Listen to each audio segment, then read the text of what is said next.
¿qué tal a todos? Muy buenas tardes y bienvenidos a una nueva emisión de su espacio En Profundidad, un programa de teletica.com.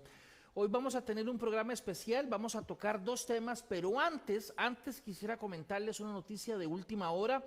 Esta tarde ha sido confirmada la renuncia de una ministra del gabinete de don Carlos Alvarado. Se trata de Dialá Jiménez, quien hace unos minutos se confirmó mediante un comunicado que es la baja número 18 en el gabinete del presidente Alvarado. Realmente, y como lo podemos detallar después en una nota que usted puede encontrar ya en teletica.com, es el gabinete más inestable desde 1978 durante los primeros 27 meses de gestión. Voy a leer un extracto de la carta que ha sido enviada a la prensa. Dice: el presidente de la República, Carlos Alvarado Quesada, y la ministra de Comercio Exterior, Dialá Jiménez Figueres, informan a la ciudadanía que la jerarca ha presentado la renuncia a su cargo a partir de hoy, la cual ha sido aceptada con pesar y agradecimiento por los valiosos aportes que ha hecho al gobierno y al país. Confirmamos entonces, y aquí en profundidad, una noticia de última hora. Esta tarde ha sido presentada por parte de Dialá Jiménez, ministra de Comercio Exterior, su renuncia al cargo a partir de hoy, la cual ha sido aceptada por el presidente Carlos Alvarado, y como lo pueden encontrar en una noticia que ya está en teletica.com, esta es la baja número 18 en la actual administración, y si se comparan con las otras administraciones desde 1978, en sus primeros 27 meses, esta es la administración que más bajas ha tenido en ese periodo. Les reitero la bienvenida aquí en profundidad del espacio de este viernes en teletica.com. Hoy les adelantaba, tenemos dos temas. Primero, en los primeros minutos del programa vamos a hablar con una persona que es en este momento un paciente activo de COVID-19. Nos está atendiendo vía Zoom desde su casa en Palmares y nos va a contar el día a día de lo que ha significado para él batallar con esta enfermedad desde que le fue diagnosticada el sábado anterior. Todavía está, como decimos, activo. Él tenía síntomas desde unos días antes, ya nos va a contar el detalle y nos va a manifestar su experiencia, su dura experiencia durante los últimos días con COVID-19. Y también, posteriormente que hablemos con don Luis Ledesma, vamos a tener el gusto de hablar con dos piezas fundamentales de el cuarto de situación, lo que presentábamos en otro programa nuestro en 7 días el lunes anterior, ese cerebro, por decirlo de alguna manera, que representa el punto donde están reunidas varias instituciones y están procesando datos que tienen que ver con el pulso diario que se le lleva al COVID-19 en nuestro país. Más adelante vamos a conversar con los doctores Roberto Arroba y Mario Urcullo, uno del Ministerio de Salud y este señor que vemos por acá, y también el otro de la Caja Costarricense de Seguro Social, con quien vamos a hablar de algunos aspectos, vamos a profundizar, como le dice el nombre de nuestro espacio, en algunos puntos que estoy seguro van a ser muy esclarecedores para todos en este tema. A los tres les doy la bienvenida a don Luis, que nos atiende desde su casa, como decíamos, en Palmares, ya que es un paciente activo con COVID-19, y a los otros dos invitados que también ya nos acompañan, pero más adelante vamos a conversar con ellos. A los tres, muchas gracias. Luis Ledesma, a quien lo conocí hace mucho, cuando yo estaba dando mis primeros pasos como estudiante de periodismo allá en la Universidad de Costa Rica. Luis era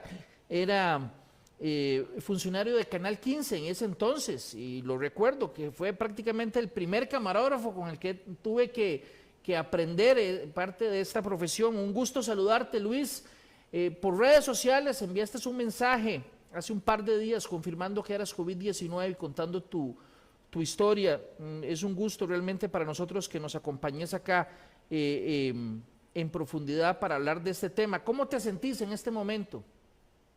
Primero que todo, Rodolfo, saludarte.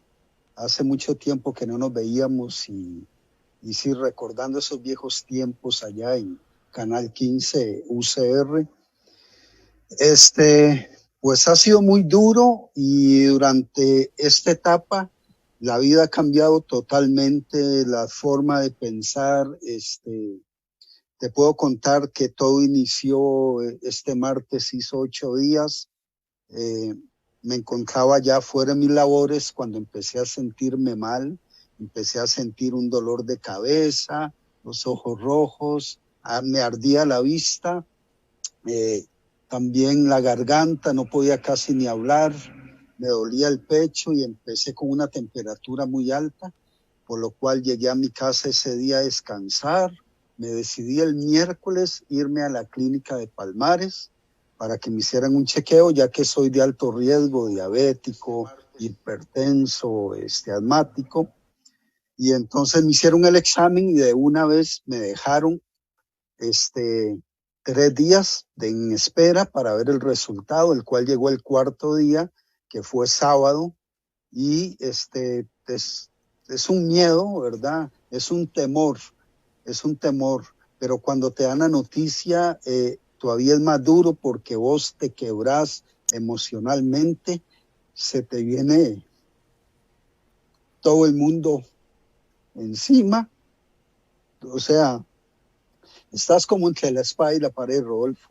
No sabes, no sabes qué tan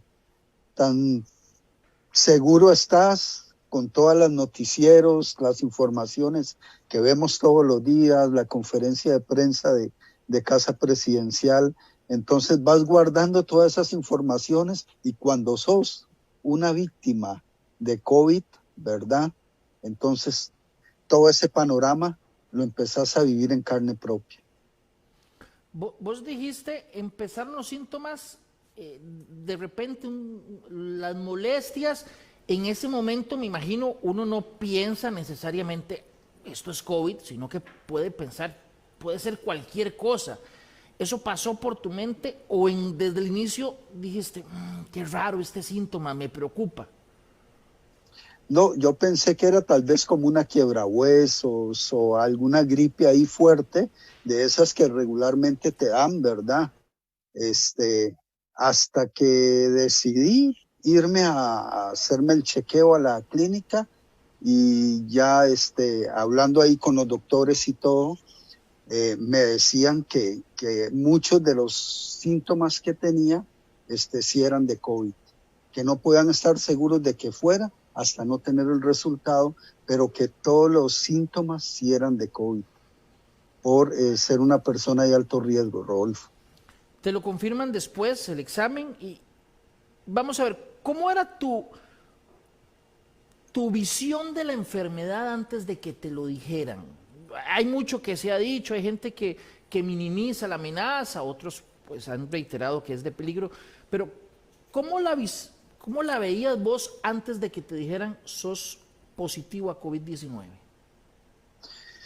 Bueno, siempre con el temor desde que esto se dio, ¿verdad? Desde que esto inició, cuando sos una persona de riesgo, tenés ese temor de que te vayan a contagiar y lo único que se me venía a la mente siempre, esto es mortal, hay que cuidarnos, tenemos que tomar todas las medidas preventivas. De igual forma, Rodolfo, yo tomaba todas las medidas preventivas antes de ser COVID. Yo iba con mi protección al trabajo, tomaba el autobús con cuidado y todo eso. Pero ahí es donde viene el dilema, porque por más que me protegí, llegué a ser una persona con COVID, o soy una persona con COVID en este momento. Entonces, yo le tuve miedo a la enfermedad desde un inicio porque uno escucha a los expertos, uno que trabaja en esto de la comunicación, conoce los temas porque los ves, trabajas en esto y llegan expertos a diferentes programas o ves diferentes programas de la televisión nacional, ¿verdad? Vamos a ver, yo sé que tal vez hiciste este ejercicio en tu cabeza, empezaste a pensar cómo, pese a que yo tomé las medidas, cómo fue que me contagié. ¿Has hecho ese ejercicio y pensaste, tal vez el día que viajé a tal lugar o tal vez fue en este momento? Sí, sí, sí. De hecho, a veces me pongo a analizar eso, dónde pudo haber sido.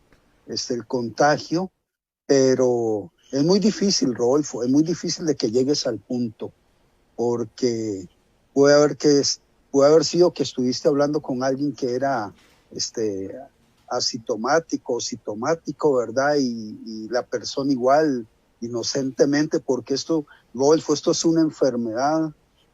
Yo decidí hablarlo, lo hablé en redes, porque siento que tal vez no recuerdo mucha gente que estuvo a mi lado o que compartimos en algún momento, y el llamado es, si alguien de los que estuvo conmigo en algún momento tiene algún síntoma, que por favor vaya donde el médico, vaya, pida la prueba y se la haga, porque realmente yo quiero, y lo he pedido así, yo lo he pedido porque igual con mis compañeros de trabajo, que ojalá sea solo yo el que sea positivo, que los demás y las demás personas que han estado en contacto conmigo salgan negativas, ¿verdad? Luis, ¿cómo es el día a día en esta última semana? Y te lo pregunto, digamos, porque a veces uno ha tenido alguna gripe muy fuerte y pareciera que en la noche, por lo menos en mi caso, cuando yo he tenido gripes es en la noche donde más me golpea, y en la mañana Claro. me siento mejor y en la tarde un poquito mejor, pero en la noche me vuelve. En el caso tuyo, con el COVID-19, ¿cómo es el día a día? ¿Cuándo se da ese síntoma o ese dolor o esa fiebre? ¿Cómo se comporta entre el día y la noche? Ok, yo he escuchado de que hay diferentes formas. De hecho, estuve viendo una entrevista que le hicieron a un doctor ahí en Teletica, y él explicaba que este COVID a veces te ataca desde diferentes puntos de tu cuerpo, en diferentes órganos. Por ejemplo, hay días que amaneces con mucha fiebre. Como va pasando la mañana, se te va bajando la fiebre, pero mantienes dolor de cabeza, de pronto te duele el estómago, tu cuerpo, digamos, hay una situación anémica, una debilidad, la cual esa sí se ha mantenido desde el martes, donde vos a veces no tenés mucha fuerza inclusive para levantarte, a veces es difícil, y el estar pensando en el momento, ¿verdad? Estar pensando qué es lo que viene, qué te puede dar. Por ejemplo, a veces no sentís nada. Hay momentos que estás bien y de pronto te duele la cabeza. A mí, por ejemplo, ayer fue un día que tuve un poco de temperatura en la mañana, me agarró un dolor en la ingle, un dolor en la ingle derecha, y luego el pecho, y eso lo tengo permanente. Es como difícil para tragar. Luego la nariz también totalmente bloqueado el sistema respiratorio. Tenés que respirar por la boca, a veces, muchas veces. En la noche te da que también empezás a sentir la fiebre, empezás a sentir la temperatura donde te va subiendo. Ayer anoche fue un día de insomnio para mí.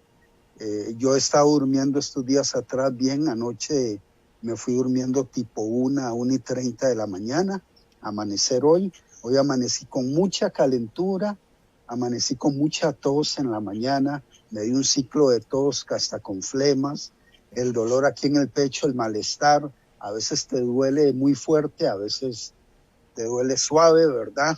Pero uno también tiene que tener ese optimismo, Rodolfo, de que las cosas van a mejorar, de los medicamentos, el trabajo del ministerio, te llaman los doctores todos los días, todo eso te reconforta mucho. La llamada de la Todos enfermera los de la días te clínica. llaman. Todos los días me llama un médico, una doctora, por ejemplo aquí la doctora Badilla de Palmares o el doctor Chacón, y ellos ellos llevan todo un historial desde mi primer día de todos los síntomas diarios, ¿verdad? Hacen todo un estudio para ver los síntomas que tuve ayer, si hay algún cambio hoy, si los de hoy fueron más leves que los de ayer, si alguno ha desaparecido permanentemente, si necesito algún medicamento también. Y después la otra parte, Rodolfo, que es la solidaridad. Eso es algo que yo tengo que agradecerle mucho de parte de mi familia, de parte de mi mamá, a mucha gente de aquí de Palmares, muchos amigos y amigas con mensajes positivos en Facebook, mensajes en el WhatsApp, ayuda, hay gente que llega y pues eso lo deprime a uno, lo deprime ver que llegan amigos a dejarte algo o familiares y te lo dejan en la puerta, que ya no hay ese abrazo, ya no hay esa palmada. Eso duele mucho, pero como siempre confiando en Dios de que esto va a pasar, Rodolfo. Esto va a pasar y yo le digo a la gente, psicológicamente, actívense, prepárense. Yo llevo cerca de 2, 3 meses que he estado consumiendo mucha vitamina C por las noches. Me como un limón ácido, a veces hago una ensalada de cebolla con limón ácido. Y eso me ha ayudado. Yo pienso que eso me ha ayudado mucho. Igual el deporte, hacer ejercicio, tomar agua, andar caminando, a veces caminando 10 kilómetros en una mañana. Todo eso te puede ayudar mucho y pienso que a mí me ha ayudado mucho también. ¿Vos has perdido la sensación de cuando el olor o cuando comes, te sabe la comida? Sí, vieras que es curioso. Los síntomas míos son la gripe, la temperatura, dolores en la cara, dolor de ojos, dolor en el pecho, alguna dificultad para respirar ahí, pero no he perdido el gusto todavía ni el olfato. Eso sí, de hecho me decía una enfermera de acá de Palmares que soy el único caso o el primer caso en Palmares que se ha visto solo con gripe, con temperatura durante la etapa de la enfermedad nada más. Y cuando hablas del dolor de pecho, ¿como qué sentís? Como que te están apretando, como que... Apretando.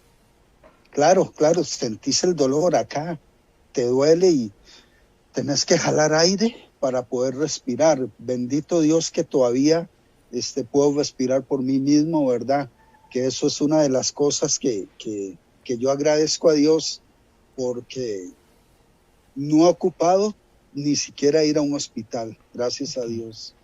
¿Qué estás tomando de medicamento? ¿Qué es lo que te recetaron? Los doctores lo que me enviaron fue acetaminofén, en caso de tos, en caso de asma, unas bombas de salbutamol. Luego mi mamá me prepara un té con limón, jengibre, manzanilla, y buen limón, bastante limón, pero el limón en cáscara, o sea, le hacen una cruz al limón para que suelte el jugo, pero con la cáscara incluida, porque parece que hay ahí una vitamina dentro de la cáscara que te puede ayudar mucho con la parte de lo que es temperaturas. Mira, Luis, ¿vos vives ahí solo o estás acompañado de alguien? ¿Cómo haces, digamos, hay alguien que te ayuda, que te llega a visitar, digamos, si está dentro de la casa? ¿O cómo funciona? Sí, digamos, yo vivo con mi mamá. Ajá. Mami, gracias a Dios, no ha presentado ni un solo síntoma, pero sí, ella es la que me prepara los alimentos en la mañana. Hicimos todo un protocolo de movimiento dentro de la casa y de protección para los dos, ¿verdad? O sea, para que ella no esté, digamos, en riesgo de contagio, en alto riesgo de contagio, obviamente. Ajá, exactamente, Rodolfo, en alto riesgo de contagio. Igual yo utilizo vajillas desechables para que ella no tenga que lavarlas posteriormente.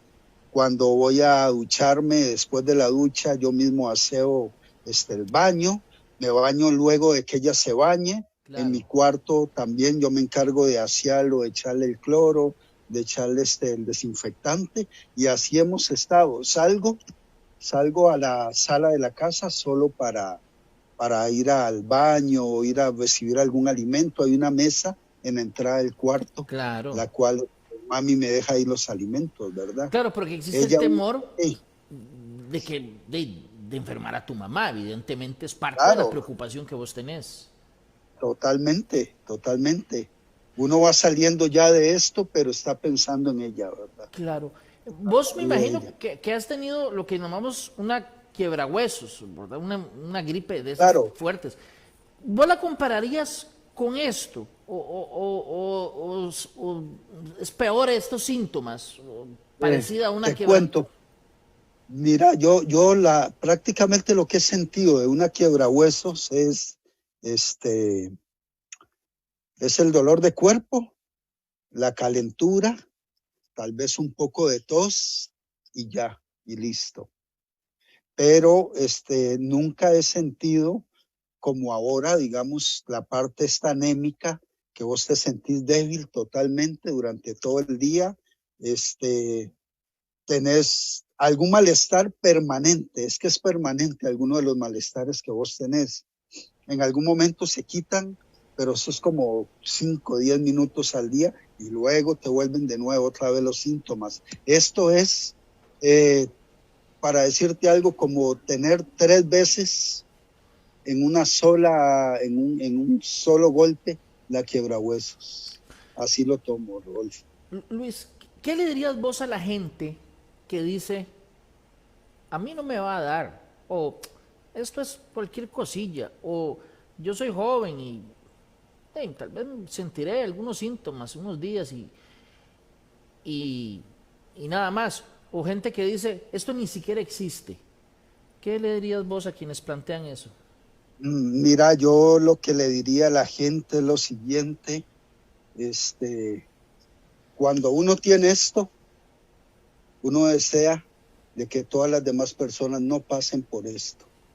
Entonces, esto realmente existe, realmente existe. Mucha gente ha hablado de que puede ser una guerra biológica, que puede ser algo, un arma que soltaron en el ambiente, pero igual en el momento en que Costa Rica empezó el primer caso acá, que recuerdo que fue una agente de Estados Unidos, norteamericanos, y toda la alarma, se encendieron las alarmas, ¿verdad?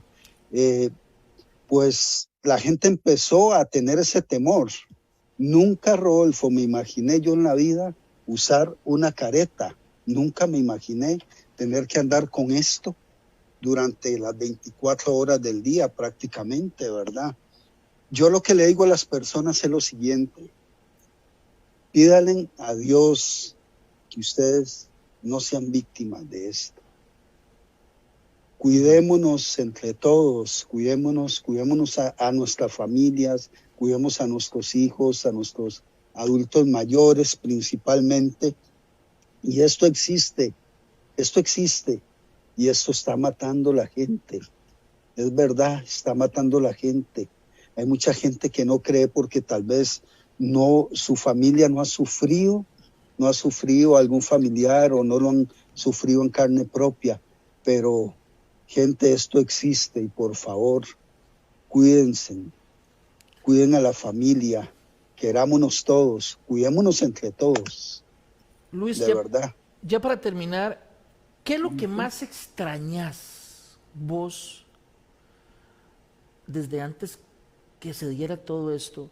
¿Y qué es lo primero que vas a hacer cuando te den de alta y te digan ya no tenés COVID-19?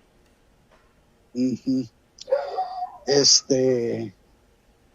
Extraño esos abrazos, esos saludos, extraño el poder estar con mi pareja, el abrazarla, el verla, el tenerla, extraño poder despedirme de mami de un beso todos los días como lo hacía, o cuando regresaba del trabajo también. Extraño a mis amigas y mis amigos cuando nos reuníamos, cuando íbamos a bailar. Extraño ver los niños en el parque, aquí en Palmares. Extraño ver ese parque abierto porque lo cerraron desde el primer momento por la situación. Extraño ver la gente feliz. Extraño poder tener esa libertad que teníamos antes. Extraño poder darle ese beso y ese abrazo a mis amigos, a mis compañeros de trabajo, a los cuales veo uno diario, a mis amigas y mis amigos también. Todo eso lo extraño.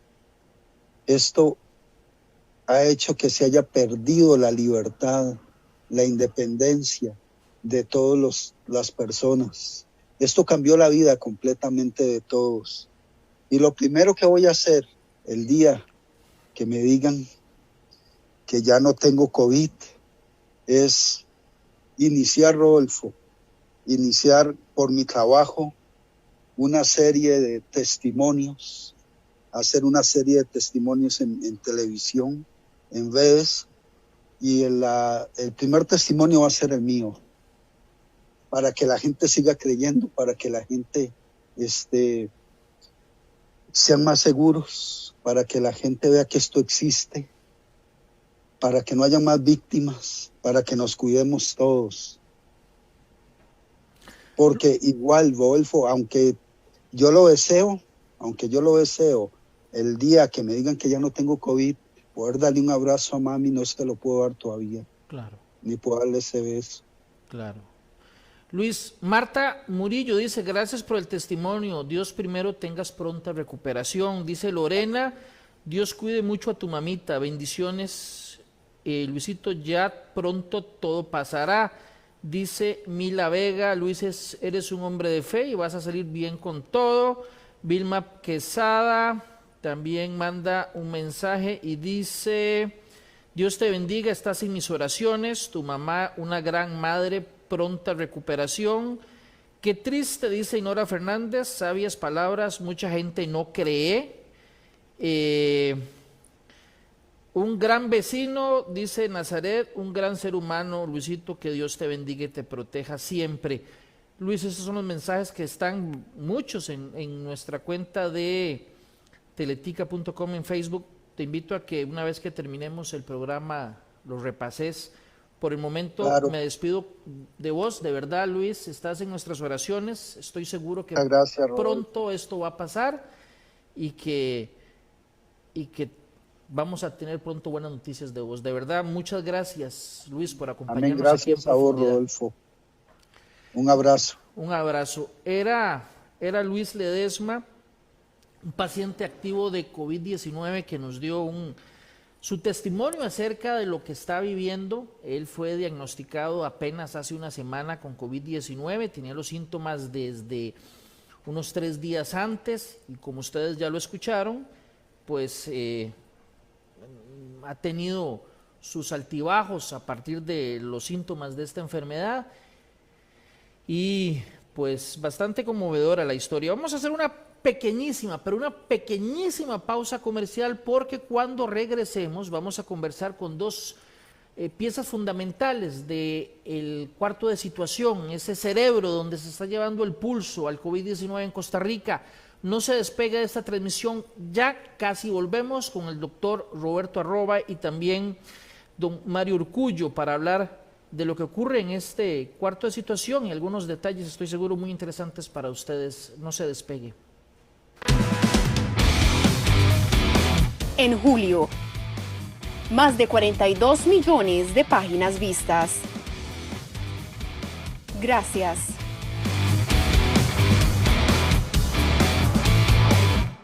Así es, muchas gracias a todos porque este mes de julio tuvimos más de 42 millones de páginas vistas en teletica.com, más de 6.200.000 usuarios únicos. Realmente muchas gracias por acompañarnos aquí en la plataforma de teletica.com. Antes de hablar con mis dos invitados, les recuerdo, hay una noticia de última hora. Esta tarde se confirmó por parte de Casa Presidencial la renuncia de la ministra de Comercio Exterior, a quien vemos, Dialá Jiménez. Ella presentó su carta de renuncia hoy al presidente, que se la aceptó.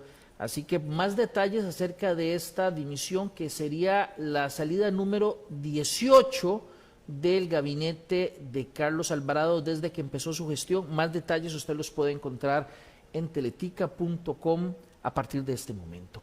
Y ahora sí le doy la bienvenida a el doctor Roberto Arroba y al doctor Mario Urcullo, a ambos. Muchas gracias. Ellos los presentamos inicialmente hace unos días en un reportaje de 7 días, donde tuvimos la oportunidad de de estar, bueno, una compañera nuestra, Natalia Jiménez, tuvo la oportunidad de estar con un equipo de 7 días en ese cuarto de situación que le llamamos cuarto de guerra porque estamos en una guerra contra el virus del SARS-CoV-2. Les doy la bienvenida a ambos. Y muchas gracias por estar con nosotros, don Roberto del Ministerio de Salud y el señor Urcullo de la Caja Costarricense de Seguro Social. Gracias por estar con nosotros. Buenas tardes, muy amable, muchas gracias por la invitación, con mucho gusto. Buenas tardes, don Rodolfo, muchas gracias también por haberme invitado a este programa. Hace unos minutos nos contaba el día a día Luis Ledesma, ahora que tiene COVID-19. Me gustaría conocer cómo es el día a día de ustedes en ese cuarto de situación. ¿A qué horas empiezan todos a trabajar? ¿O si tiene que ver alguien siempre allí? ¿O hay alguien siempre conectado? En una situación de este tipo, con un enemigo como este virus, ¿se tiene un momento de descanso o tiene que ver alguien ahí siempre? ¿Cómo es ese día a día? Tal vez comienzo yo y luego el compañero ahí para que termine. Realmente nosotros inicialmente nos reuníamos únicamente entre semana y la mayoría de las reuniones que teníamos eran presenciales, pero esto ha ido cambiando. En este momento tenemos el soporte de una gran cantidad de instituciones que nos generan datos y eso ha hecho que hemos tenido que cambiar tanto el horario como la metodología, ¿verdad? En este momento muchas reuniones que hay son de manera remota y constante. Día a día podemos conectarnos remotamente con 4 o 5 entidades diferentes. Además de eso, la mayoría de nosotros tenemos nuestro trabajo en nuestra respectiva institución y tenemos que seguir rindiendo, ¿verdad?, en lo que hacemos, o en lo que hacíamos previamente a participar de la sala de situación. Y eso hace que haya que duplicar los esfuerzos para poder dar un buen producto de lo que se hace acá en sala de situación. O sea, ustedes no están solo en la sala de situación, tienen otras tareas. Sí, señor. Sí, efectivamente, digamos, cada quien tiene pues su trabajo específico, pero además tenemos lo de la sala de situación y normalmente pues tenemos que trabajar incluso fines de semana, fuera de horario laboral para sacar con todo lo que nos corresponde. Yo pensaba que ustedes estaban exclusivamente solo en eso. No, de hecho, don Rodolfo, esa es una de las razones por la que le comentaba a su compañero don Ignacio ayer, que nosotros tenemos que estar rotando el personal, ¿verdad? No siempre están las mismas personas en físico acá en la sala de situación, sino que dependiendo de la actividad que haya planeada para el día, que de acuerdo a lo que el coordinador va haciendo día con día, así nosotros decidimos cuál es la persona idónea para que haga el trabajo que se tiene que hacer. Si es algo que tiene que ver mucho con la parte epidemiológica, entonces normalmente reforzamos el equipo epidemiológico. Si tiene que ver con el diseño de mapas, por ejemplo, que es algo que se hace frecuentemente, entonces tenemos una geógrafa que viene y colabora, y así es como vamos decidiendo qué personas son las que están físicamente acá. Y los que nos quedamos en nuestro trabajo, o sea, que no tenemos que venir algún día acá, igual estamos pendientes prácticamente 24/7 de las necesidades que la sala de situación tiene para poder, o sea, para que el trabajo acá no pare, ¿verdad? Es muy importante que acá nunca pare.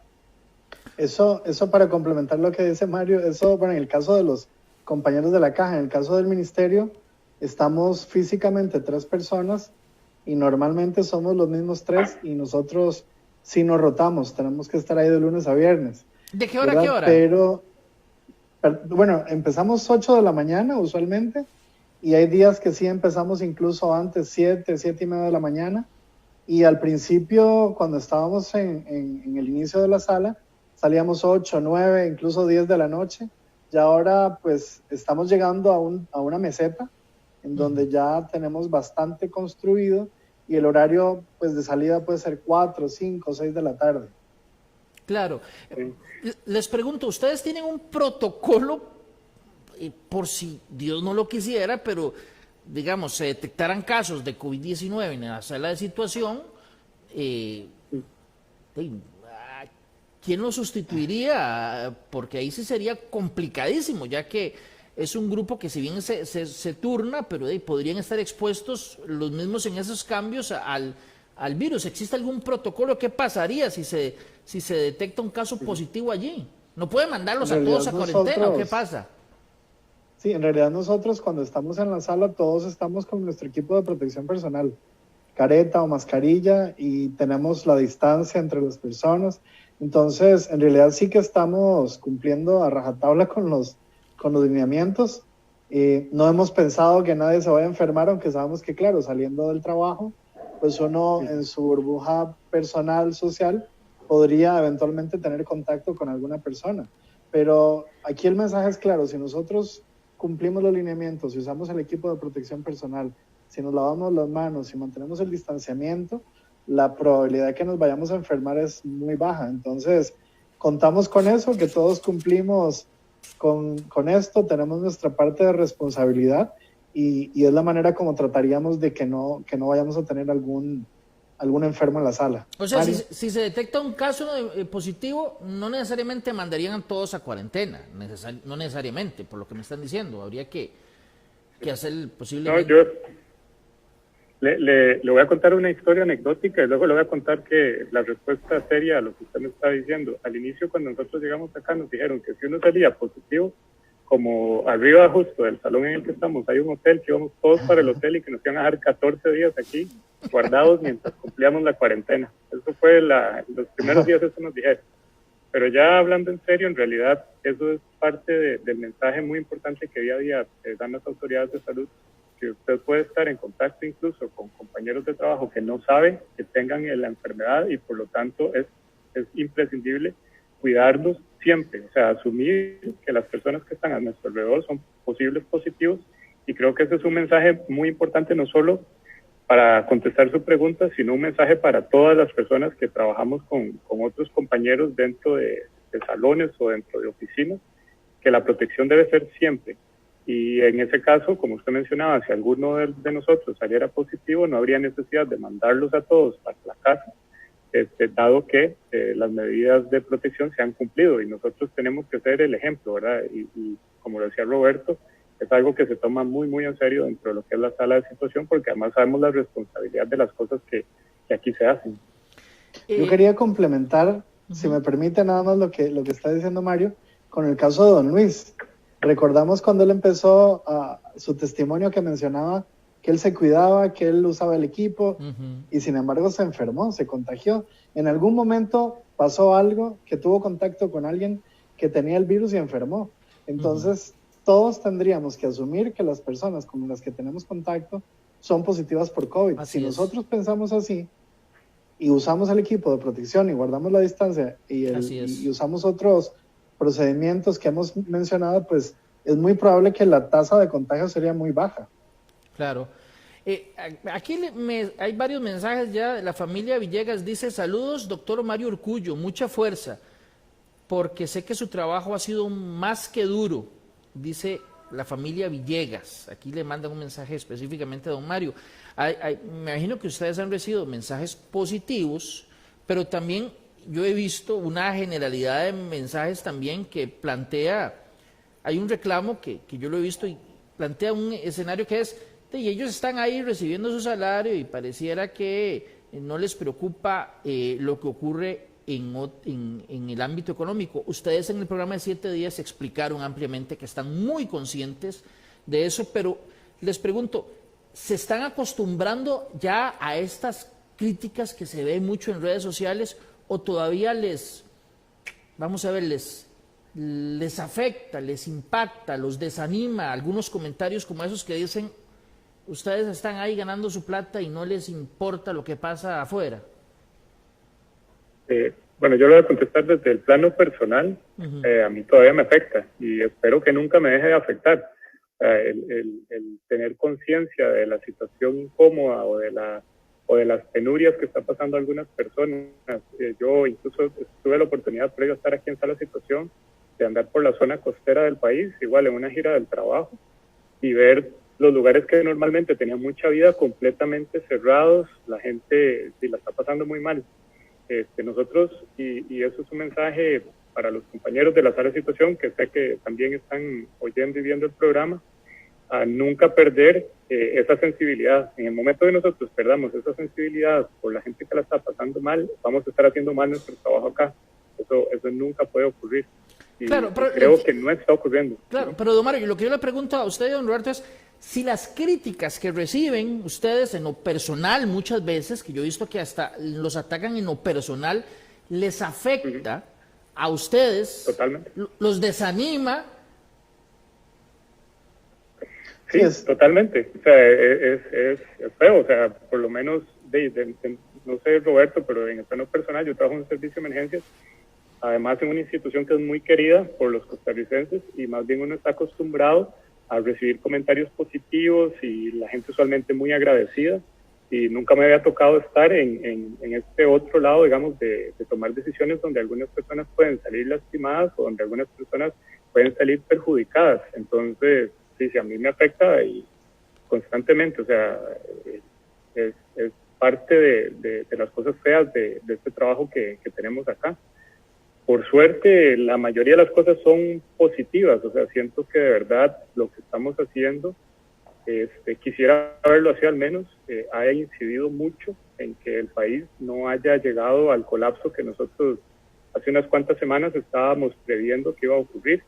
Y eso evidentemente no es solo responsabilidad de la sala de situación. O sea, esto tiene que ver con un montón de cosas, tiene que ver con la capacidad que tiene el país para enfrentar emergencias, toda la fortaleza que tiene tanto el nivel local del ministerio como el nivel local de la caja, tiene que ver con las decisiones acertadas que han tomado las autoridades sanitarias, tiene que ver con la respuesta que ha habido en la población costarricense, ¿verdad? Que ahora, justo hace poco salimos por un café aquí cerca y uno ve que la mayoría de la gente en este momento anda con alguna medida de protección, y eso, sin duda, esa suma de factores es lo que ha hecho que en este momento haya una situación, digamos, de relativo control, a pesar de que todavía estamos en una parte de curva ascendente de casos, de mortalidad y de ocupación hospitalaria. Es una enfermedad que en este momento podríamos decir que está bajo algún control. Complementando lo que dice Mario, pues yo quisiera decir que igual nosotros somos personas, tenemos sentimientos, y por supuesto que nos duele a veces ese tipo de comentarios y nos frustra a veces que nosotros estamos trabajando dando el máximo y que a veces las personas piensan lo que usted dice, ¿verdad? O sea, tienen su salario y nosotros estamos aquí con problemas. Por supuesto que lo sentimos. ¿Qué es lo más injusto? Que nos preocupa. ¿Qué es lo más injusto que ustedes crean que le han dicho que más les ha dolido?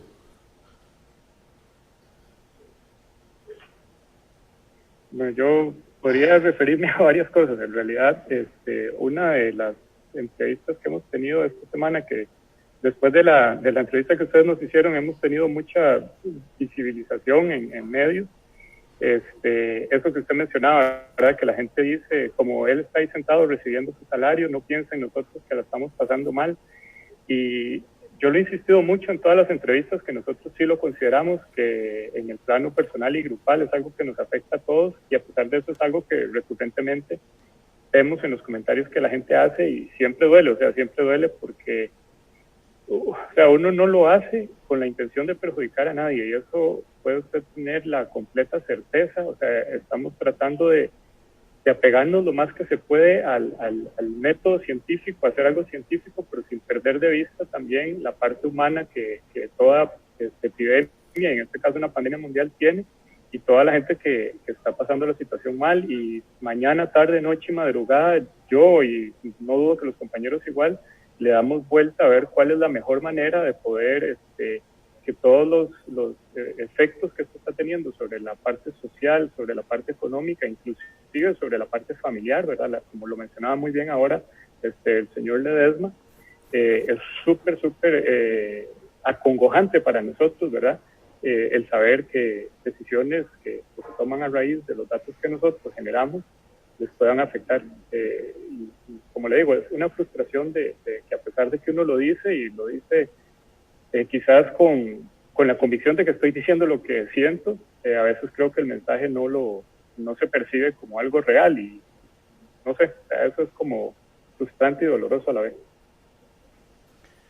Sí, yo coincido con Mario, el tema, ¿verdad? Que la gente a veces piensa eso. Ustedes están ahí, están en una sala con la comodidad de estar ahí todos reunidos, no están afuera, no ven los problemas de la gente y eso es mentira, o sea, nosotros somos conscientes. Cuando vamos de camino, cuando regresamos a las casas ya por la tarde, vemos cómo está el panorama en la ciudad, la tristeza de ver las calles vacías que antes pues todo el mundo caminando por la calle en sus negocios. Claro que eso nos preocupa y nos duele. Y sabe también que, perdón que lo interrumpa, don Rodolfo, otra cosa que a mí me duele es que a veces ver cómo la gente, y no puedo generalizar, pero en realidad son pocos, pero cómo la gente aprovecha una situación como esta de tanto dolor para tanta gente y de tanta situación de congoja para tanta gente, para tratar de desestabilizar. Yo siento que incluso algunos comentarios que no tienen justificación en las cosas que han salido, tanto de sala de situación como de las decisiones que han tomado las autoridades de nuestras instituciones, casi que como por un sentimiento de tener algún protagonismo dentro de lo que está pasando en este momento, y creo que no es un momento para dividir, por el contrario, es un momento donde nosotros deberíamos sumar actores, deberíamos participar a más personas dentro de este proceso de toma de decisión, para que la mayor cantidad de gente se beneficie de lo que se está haciendo en este momento, tanto por parte de la sala como por parte de nuestras instituciones, inclusive como parte de las acciones que el gobierno está tomando. Bien, hablemos algunos aspectos técnicos que yo estoy seguro que serían interesantes para la gente. ¿Cómo se recibe la información? Tal vez si nos pueden explicar de manera coloquial. ¿Son por llamadas telefónicas que alguien reporta digamos, de los centros de salud o en algún lugar se reciben los datos, se los mandan por correo? ¿Cómo inicia ese proceso de recopilar la información y procesarla?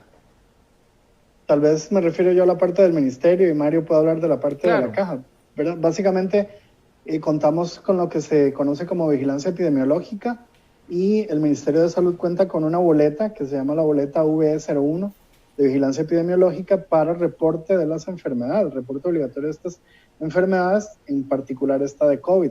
Entonces, todos los casos positivos se tienen que notificar y se hacen a través de esta boleta. Esa boleta se hace en el nivel local, es decir, en el área rectora de salud del ministerio. No sé, en Curridabat, en Escazú, en Acosta, ahí se reportan todos los casos que han pasado en una semana. Esos datos son enviados a nivel central, donde se depura toda la información, y nosotros utilizamos estos datos, esta información, por semana epidemiológica, que es como se está llevando el tema de la pandemia. Y en general, pues, a nivel de salud pública y de epidemiología nos referimos a la semana epidemiológica, que va de domingo a sábado. Se recolecta toda la información del día domingo hasta el día sábado. Nosotros los días domingos trabajamos haciendo todos los cálculos, todos los análisis para tener lo que podemos comentar más adelante, tasas de ataque, razón de riesgo cantonal, que finalmente los días lunes lo vemos en la sala de situación y es donde se toman las recomendaciones para darlas al COE político, al COE básico en relación con cantones que podrían pasar de naranja a amarillo, o bien si tienen que permanecer en naranja o en amarillo, dependiendo de su situación epidemiológica de la semana en particular. Comprendo, don Mario. Sí, bueno, en el caso nuestro, en realidad nosotros tenemos una ventaja gigante, que incluso pienso que no solo respecto a la situación del Ministerio de Salud, sino a la mayoría de las instituciones del gobierno, y es EDUS. O sea, nosotros tenemos una herramienta poderosísima que es el expediente digital, y además de eso, el equipo estadístico nuestro y de vigilancia epidemiológica tienen en este momento herramientas automatizadas a las cuales nosotros podemos accesar en tiempo real. Toda la información está al acceso, digamos, de los tomadores de decisión institucionales. Y tenemos otra ventaja que la mencionaba yo al inicio, que tenemos representación tanto de la parte del Centro de Atención de Emergencias y Desastres, como del equipo estadístico de la Caja, como del equipo de vigilancia epidemiológica. Entonces, al estar ellos presentes acá, esa información fluye de forma directa. Nosotros la tenemos a la mano y eso favorece el poderla compartir con las demás personas que forman parte de la sala de situación. Bien, en el reportaje de 7 días del lunes, Natalia Jiménez explicó en términos generales tres elementos que ustedes valoran para determinar el color de una alerta amarilla o anaranjada. Los repaso en términos generales, pero me gustaría detallarlos. Uno tenía que ver con la cantidad de casos positivos, otra con si la transmisión es comunitaria, por ejemplo, ¿no? El tipo de transmisión y la relación del tamaño de la población, tomando en cuenta también el país. No sé si podemos profundizar un poquito en cada uno de ellos para sacarle un poco de más punta. Sí, yo me refiero a la parte de estos cálculos que usted menciona. Nosotros tenemos lo que mencionaba previamente, las semanas epidemiológicas, que van de domingo a sábado. Y entonces nosotros tenemos todos los datos de los casos nuevos que han ocurrido en esta semana epidemiológica. Esos datos los sacamos por cantón. Y después hacemos unos cálculos que son la tasa de ataque, que básicamente la podemos definir como el número de casos nuevos de COVID por semana, por cantón, entre la población de ese cantón. Y eso lo multiplicamos por 100 y nos da una tasa, pues una relación en 1%. Eso básicamente es el número de personas que se nos están enfermando en un determinado lugar por ciento. Esa tasa de ataque ¿Qué es una tasa cantonal, de ataque, don Roberto? ¿Qué sería una tasa de ataque alta, digamos, en términos porcentuales, que un 20, o no sé, estoy diciendo números alocadamente, perdón, debe ser menos, evidentemente, pero digamos, ¿cuándo ustedes dicen este número de esta tasa es complicado? Le voy a explicar, porque eso es muy variable y no hay un número mágico. Ya. Y esto funciona así. Nosotros sacamos las tasas de ataque cantonales. Posteriormente sacamos además la tasa de ataque de país. Y con esta información nosotros sacamos lo que es la razón de riesgo cantonal, que eso es la tasa de ataque del cantón entre la tasa de ataque del país. Y eso nos va a dar un número, ¿verdad?, que es lo que utilizamos para comparar con los cantones. Entonces, la tasa de ataque, lo que hacemos nosotros es que lo acomodamos de menor a mayor y le sacamos percentiles. Y entonces ubicamos todos los valores por encima del percentil 50, todo por encima del percentil 50, nosotros lo definimos como de un riesgo moderado a alto. Entonces, eso lo hacemos semanalmente. Obviamente, al aumentar los casos en un cantón o disminuir los casos, estos números van a variarnos semana a semana. Entonces, las tasas no son fijas, no son definidas, no son únicas, sino que vamos cambiándola semana a semana. Pero además de eso, estas tasas de ataque, que son cantonales, y las del país, sacamos otros dos valores estadísticos, que es el coeficiente de variación y la pendiente de recta. Esto es, así, para decirlo en fácil, el coeficiente de variación es cuánto varían los casos entre semana epidemiológica, y la pendiente la definimos como, la pendiente de curva la definimos que si una pendiente es positiva, y mientras más se aleje del cero, hacia arriba, de 1, 2, 3, 4, 5, entre más 500, sube. Entre más sube, esta pendiente significa que hay muchos más casos. Si la pendiente estuviera en cero, es que no hay casos, y si es negativo, es que los casos han disminuido con respecto a las semanas previas. Entonces, nosotros sacamos un indicador que es con la razón de riesgo cantonal de 2 semanas previas, en este caso, por ejemplo, semana 30 y 31, ahorita estamos en la 32. A esas dos razones le sacamos los percentiles. Todo lo que está por encima del percentil 25 tiene un valor de 1. Lo que está por debajo del percentil 25 tiene un valor de 0. Por encima del percentil 50 tiene un valor de 2 y por encima del percentil 75 un valor de 3. Eso nosotros luego lo que hacemos es que lo ponderamos junto con el coeficiente de variación y pendiente, que además tienen otra evaluación, y se les da un valor promedio de estos dos valores de un 0, 1, 2 o 3 también. Y finalmente lo que se hace es un promedio simple de estos 3 valores, que nos puede dar un valor entre 0, 1, 2 y 3, y es lo que en realidad nosotros utilizamos finalmente para poder decir si un cantón podría pasar a naranja o podría pasar a amarillo. Es decir, son varios cálculos matemáticos que hacemos para determinar esto, y como ven, todo es estrictamente científico. Claro, el que dice que se les ocurrió hacerlo naranja porque se les ocurrió, está obviando todo ese proceso de cálculos, de variables y de curvas que ustedes hacen para definir el color de la alerta.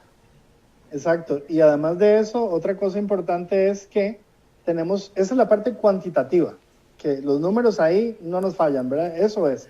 Pero además tenemos una parte cualitativa. Nosotros todas las semanas revisamos una fórmula que se envía a todas las direcciones regionales del Ministerio de Salud para que nos envíen un reporte de cada cantón del país donde pertenece cada área rectora y nos tienen que dar un informe de la situación de ese cantón. Si el número de casos, si hay todos aislados, si tienen orden sanitaria, si hay posibilidad de que vayamos a tener más casos por las condiciones, digamos, del lugar, de la situación poblacional, si hay mucho hacinamiento, si hay muchos asentamientos. Es decir, y esta parte cualitativa es lo que también utilizamos nosotros a la hora de poder recomendar si un cantón podría pasar a naranja o amarillo.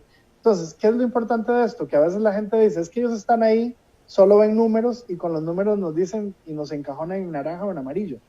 Y no es cierto. Como ven, tenemos la parte cuantitativa y tenemos la parte cualitativa, que para nosotros es muy importante para poder tomar este tipo de recomendaciones. Además, a partir de ahora que está incorporado al grupo el INCAE, están construyendo un indicador compuesto que está además tomando en consideración variables socioeconómicas. Entonces, al final vamos a tener un instrumento muy sólido, muy robusto, que contempla muchas variables, no solamente decir es naranja o es amarillo, porque hay 3 casos esta semana, pero la semana que sigue hay 10 casos. No es tan sencillo como eso. Doctor, cuando usted usa el verbo recomendar, es eso, ustedes no toman la decisión, este va a ser naranja, este va a ser amarillo. Por lo que entiendo, ustedes lo que hacen es que recomiendan y son, digamos, ya los jerarcas del ministerio o de la caja o el Poder Ejecutivo como un todo, los que dicen la palabra final, me imagino. Sí, correcto. La Sala de Análisis de Situación Nacional hace un análisis de todas las variables y finalmente recomienda. Estas recomendaciones pasan al COE básico y también al COE político, quienes son los que finalmente toman las decisiones basadas en estas recomendaciones que da la Sala. Una cosa para complementar lo que Roberto les contaba, es que no es sinónimo el grado de alerta o el grado del color que nosotros le pongamos a un cantón con las medidas que se implementan para lo que es el combate del COVID. En algunas ocasiones previas se ha tendido a entender que con solo estos números es que se decide todo. En realidad la situación hace mucho más que eso, y esto como para poner un poco más complicado el panorama. Aparte de lo que muy bien les mencionaba Roberto hace estos escasos minutos, nosotros dentro de la toma de decisión también incluimos lo que es la parte de ocupación hospitalaria, ¿verdad? Que eso es un elemento súper importante para que las autoridades puedan saber si las medidas que van a tomar, qué tanto van a impactar la capacidad del sistema de salud de dar respuesta a lo que está pasando. Aparte de eso, constantemente se hacen proyecciones, ¿verdad? Se toman decisiones a futuro basadas en cálculos matemáticos que hacen diferentes instituciones de la academia. Por ejemplo, que lo hemos mencionado en otros momentos, el caso de Intel, el caso de la Escuela de Matemáticas de la Universidad de Costa Rica, la parte de investigación en matemática pura y aplicada, y toda esta serie de elementos son los que hacen que las autoridades puedan tomar una mejor decisión. Además, se me olvidaba contarles que un elemento que ha estado bastante comentado en estos últimos días, que tiene que ver con la alerta sindrómica. Que esto igual, para explicarlo en términos muy sencillos, básicamente lo que nosotros hacemos es, tomando información del expediente digital de la caja, nosotros, los médicos, enfermeros, epidemiólogos y demás personal que está trabajando en las áreas de salud, registra cuando las personas tienen ciertos síntomas. Eso se pasa por una herramienta informática, ¿verdad?, que analiza esa información, y eso nos predice con 2 semanas de antelación la posibilidad de que nosotros tengamos un brote por COVID. Y esto ha sido un elemento muy importante para que las autoridades puedan ver en qué sitios vamos a tener la posibilidad de tener brotes. Eso es lo que llaman alerta temprana. Eso es lo que llaman ustedes alerta temprana. Es uno de los elementos, Rodolfo, que se utilizan para alerta temprana. Inclusive en este momento estamos tratando de meter otras herramientas que también hemos visto y que se ha visto a nivel internacional que tienen efecto para lo que es la predicción de casos. Y con toda esta información es que nosotros mapeamos, y eso nosotros presentamos los mapas de cómo va la evolución, incluso a futuro, y eso creo que es algo que deberíamos compartirlo con ustedes, ¿verdad? Con la prensa.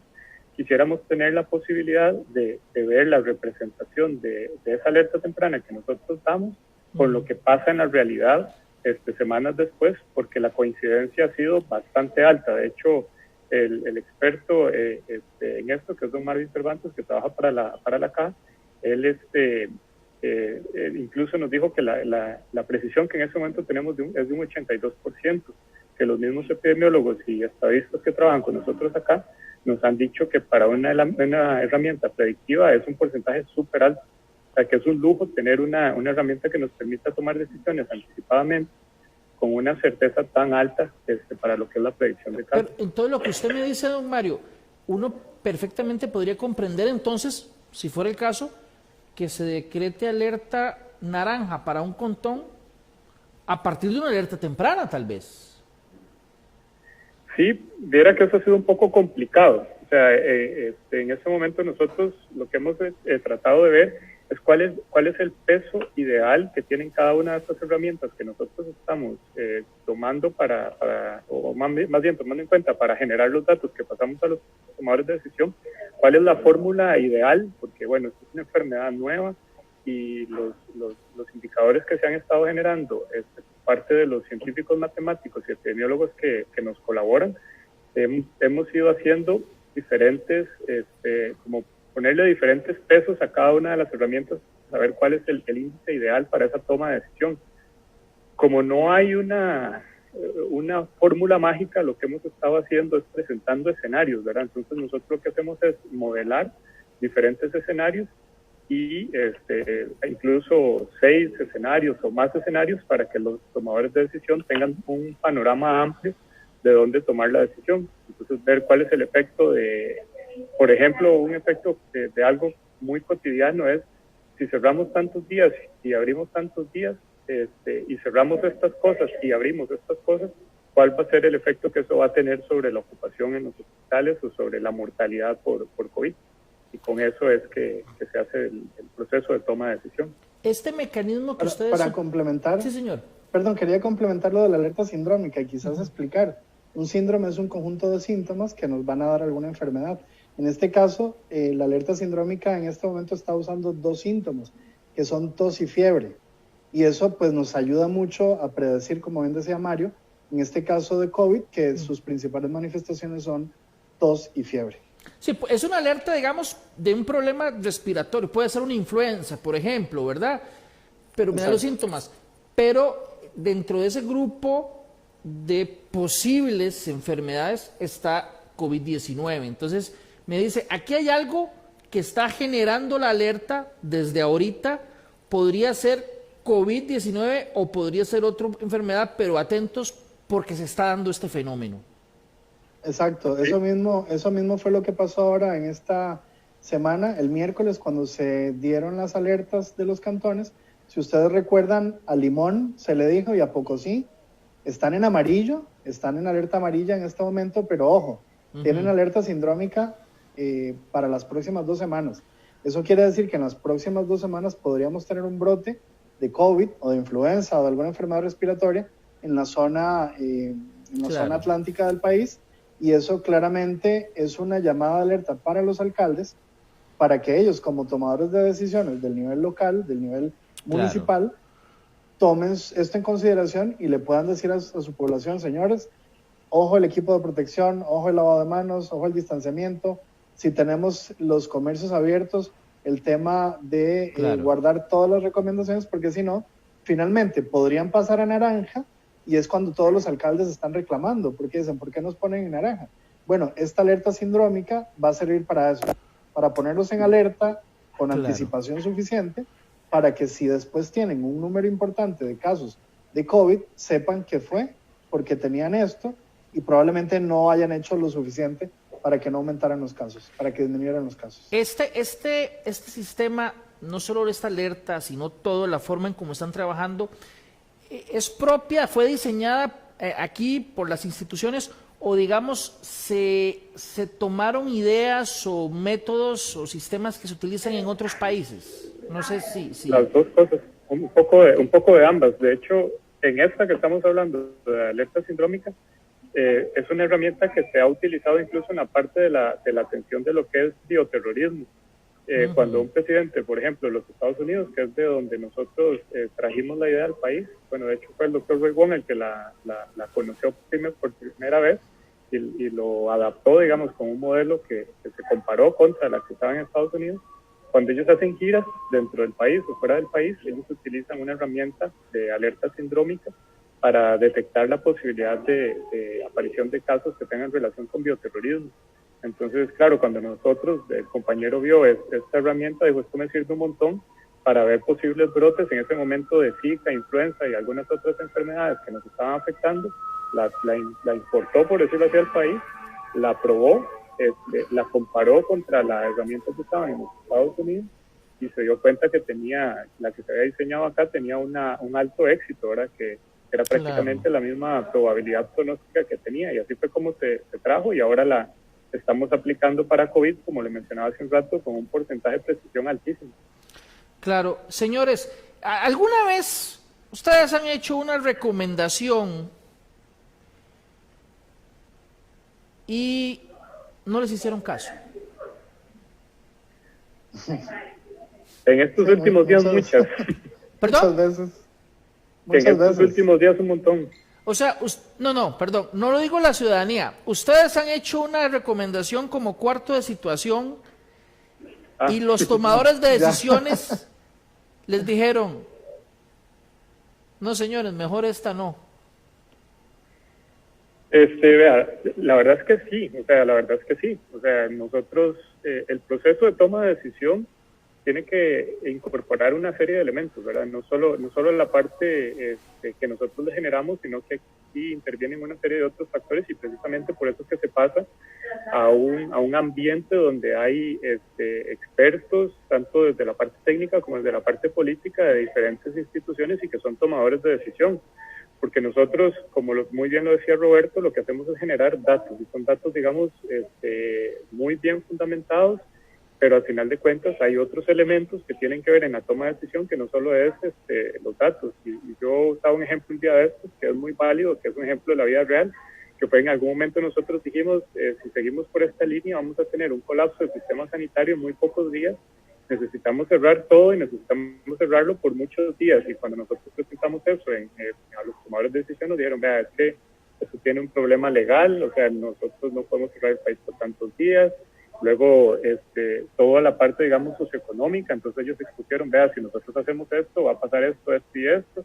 Entonces, básicamente, yo no quisiera estar en los pies ni del presidente ni del ministro de Salud, porque y los demás ministros que tienen que ver con estas decisiones, ¿verdad?, de economía y demás, porque siempre estas decisiones que ellos tienen que tomar ponen en la balanza una serie de elementos donde siempre va a haber gente que va a salir perjudicada. O sea, que uno tome una decisión de medidas muy restrictivas o de medidas muy relajadas, siempre va a haber un beneficio y un riesgo. Y por eso yo creo que es que ellos se sustentan en todo este modelaje matemático y en todo este análisis de información que nosotros hacemos en cada situación, para que esa decisión que al final de cuentas tienen que tomar, tomando en cuenta todos estos otros factores, sea la de más beneficio para la mayor cantidad de gente. Pero es una decisión súper complicada. Sí, el tema de decisiones, como bien dice Mario, es muy, muy complejo en la situación actual en la que estamos, ¿verdad? Como dice Mario, es un tema salud, economía. O abren todo y mucha gente se enferma y se puede morir, la caja colapsa, o cierran todo y todo el problema económico que esto implica. Entonces, de verdad que es muy complejo, muy, muy complicada estar en la posición de ellos, porque tienen que tomar estas decisiones que no son claramente del agrado de la mayoría de personas, pero que yo pienso que lo hacen pensando en un bien mayor, que es la salud pública del país, y sí tienen que tener este balance, ¿verdad?, entre la parte de economía y salud, sin duda. Finalmente. Sí, yo incluso. Sí. No, perdón. No, que le iba a comentar que yo he estado participando en reuniones donde ha estado mi jefe, el gerente médico, donde ha estado el presidente ejecutivo de la caja, y los he visto sudar, los he visto preocupados. Es una situación para la que ninguno de nosotros estaba preparado y que conlleva responsabilidades súper complejas. Ya para terminar, yo tenía esta duda que me surgió en la tarde, la explicaron en la conferencia, pero creo que no está de más también retomarla un momento acá, que fue cuando se da una cifra de casos nuevos y otra cifra que tiene que ver con ese criterio que se implementó de personas que tenían contacto con un positivo que presentaron síntomas, ¿verdad?, de COVID-19 y se convierten en positivos. Tal vez porque mucha gente pudo haber quedado con una duda, les pregunto, ¿por qué es que se da al final de la semana ese dato y por qué es que se va a poder hacer diariamente luego? No sé si tal vez voy a hacer como una introducción y luego le doy la palabra a don Roberto, que es el representante del ministerio. Básicamente, esto es una medida nueva, ¿verdad? Y como toda medida nueva, nosotros pues tenemos que ser muy analíticos de que los resultados que se obtengan de esa medida nueva estén lo más ajustados a la realidad. Entonces creo que estos primeros días fueron los primeros días de análisis, de incorporar un nuevo indicador dentro de los sets de datos que nosotros recibimos para posteriormente comunicarlos. Esa es la razón por la cual hubo ese retraso de estos días. Ya la herramienta está aprobada, ya el flujo de información está aprobado, y a partir de ahora, digamos, es solamente que las personas que recopilan estos datos lo trasladen para lo que es la presentación a la prensa. No sé si hubo alguna duda también con lo de la decisión en sí, ¿verdad?, de lo que es este diagnóstico por nexo. Tal vez ahí la forma más fácil de explicarla.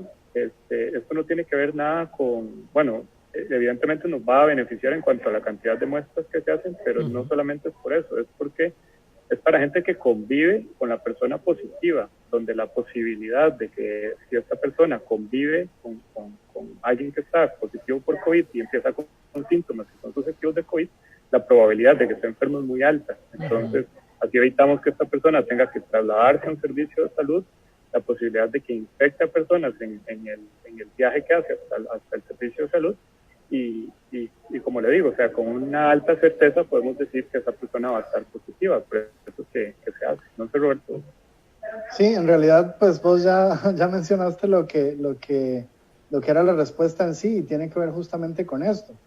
Si yo soy positivo y yo convivo en mi casa con mi esposa, o tengo mis papás, o tengo hijos, o tengo hermanos, y todos vivimos en el mismo techo, y pues es muy complicado el tema del aislamiento, que uno esté solo en un cuarto y no tenga contacto con las demás personas, ¿verdad? Antes o después estas personas probablemente inicien con síntomas, fiebre, tos, dolor de cuerpo, dificultad respiratoria, etcétera, que lo hacen muy sugestivo de ser un diagnóstico de COVID, y eso, como bien dice Mario, o sea, tiene una implicación de toma de muestra, de llevar a una persona al hospital, de hacer el diagnóstico, de aislar, de orden sanitario. Entonces es un poco para facilitar el trabajo de las personas, en este caso el Ministerio y Caja, pero sobre todo por eso, porque es un nexo epidemiológico, y si yo estoy en contacto con un enfermo, la probabilidad de contagio es muy, muy, muy, muy alta. Entonces esa es la razón del por qué se está haciendo el diagnóstico ahora por nexo epidemiológico y por laboratorio. Ambos, de verdad, don Mario, don Roberto, me gustaría tal vez si pueden ver después la transmisión. Este programa lo vamos a repetir a las 8 de la noche en nuestras plataformas, pero este que hicimos va a quedar ahí y van a encontrar, así como ustedes reconocen que les han criticado mucho, también hay bastantes frases de apoyo en este programa, en esta conversación. Por ejemplo, Emelda Elizondo dice: mi absoluto apoyo a su gestión. También por acá Eugenia Andrade: un enorme gracias por este trabajo de la sala de situación. Así que, como ustedes han tal vez se han sentido desanimados en ocasiones cuando ven las críticas, creo que algunos de los comentarios que van a poder ver ahora les va a levantar el ánimo. De verdad, muchas gracias por atendernos aquí en profundidad en teletica.com para hablar con ustedes acerca de este trabajo. No, más bien agradecerle a usted. Sí, agradecerle a usted por el espacio que nos ha dado durante esta semana. Creo que era muy importante también que la gente viera lo que hacíamos acá y permitirnos ser más abiertos y transparentes con lo que estamos haciendo y cómo lo estamos haciendo. Más bien yo le agradezco a usted mucho. De verdad que sí, muchísimas gracias, don Rodolfo. Y sí, como bien dice Mario, esta oportunidad es muy importante para que la población vea lo que hacemos, que no somos de piedra, que también tenemos sentimientos, que nos preocupa la situación del país y de las personas, y que en realidad nosotros estamos poniendo el 100 y más % de esfuerzo para que esta situación, ojalá pronto ya estuviera resuelta en el país. Gracias de verdad a ambos. Bien, y gracias a ustedes por acompañarnos aquí en profundidad. Les repito, este programa se va a reprisar a las 8 de la noche en esta misma plataforma de teletica.com, también en el Facebook de teletica.com.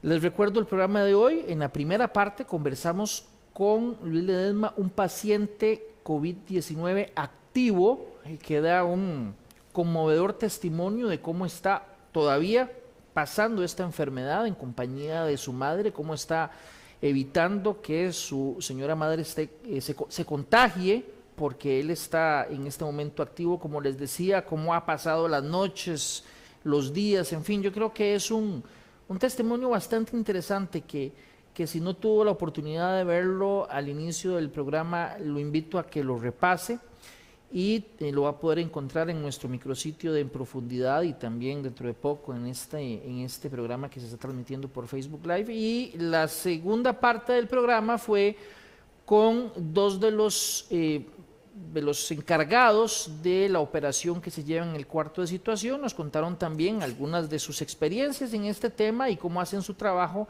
específicamente, que creo que es importante comprenderlo, tanto que se habla de zonas amarilla y zonas naranja. Y también les reitero una noticia de última hora que dimos al inicio y lo repaso nada más. Esta tarde se confirma la salida de la ministra de Comercio Exterior, Diela Jiménez. Ella es la salida número 18 de la administración de don Carlos Alvarado. Apenas el inicio de semana me parece que ya se confirmó por completo la salida del ministro de Ambiente, don Carlos Manuel Rodríguez. Esta es la segunda salida de esta semana, pero desde que empezó la administración es la número 18, en una nota que usted va a poder encontrar en teletica.com. A partir de este momento, usted puede ver también que si se compara estos primeros 27 meses de gestión con otras administraciones en los últimos 40 años, esta resulta la más inestable, por lo menos en los primeros 27 meses de gestión, en lo que respecta a la permanencia y salida de los ministros y ministras del gabinete. De verdad les agradezco mucho su compañía. Si Dios lo permite, los esperamos el próximo viernes en una nueva entrega de En Profundidad. Hasta entonces.